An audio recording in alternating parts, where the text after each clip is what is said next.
so good morning guys र आज चाहिँ यो मेरो तपाईँहरूले एन्टक देख्नुहुँदैछ अगाडि र यसलाई चाहिँ म आज एक्सचेन्ज गर्नु गइरहेको छु र म चाहिँ एन्टक 150 निकाल्नु भनेको र सोरुममा जाँदैछु अहिले र हेरौँ यसको अब दाम पायो भने चाहिँ म एक्सचेन्ज गर्छु र कम्ती पायो भने चाहिँ गर्दिनँ र म तपाईँहरूलाई अपडेट गर्दै गर्छु मेरो आज चाहिँ के हुँदो रहेछ भनेर र एकपल्ट हेर्नुहोस् अन्तिम अब मेरो एन्टक बहुत साथ देख्छ यो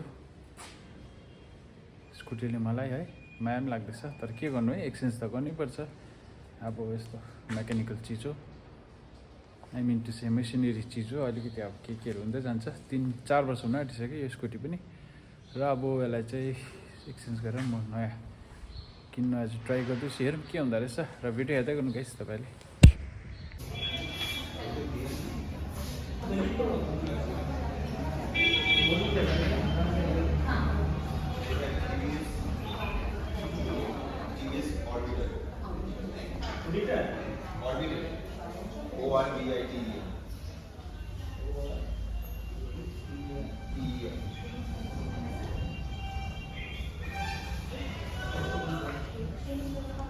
सो फाइनली गाइस तपाईँले हेर्नु सक्नुहुन्छ मैले चाहिँ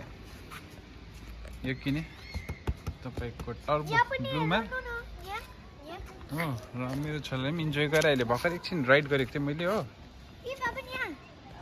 अन्त यसको चाहिँ कन्सोल मिटर चाहिँ यस्तो रहेछ गाइस हेर्नु ल तपाईँले यस्तो रहेछ यो ह्यान्डल बार हेऱ्यो हेर्नुहोस् गाइस कस्तो मजाको छ यो चाहिँ के मोड बाइक जस्तो फिल हुन्छ मोड के भनेको मोड अब त्यो मिलाउने हेरौँ त सो मैले चाहिँ तपाईँको बेस मोडल किनेको टप मोडल किनेन किनभने टप मोडल र बेस मोडलको चाहिँ अलिकति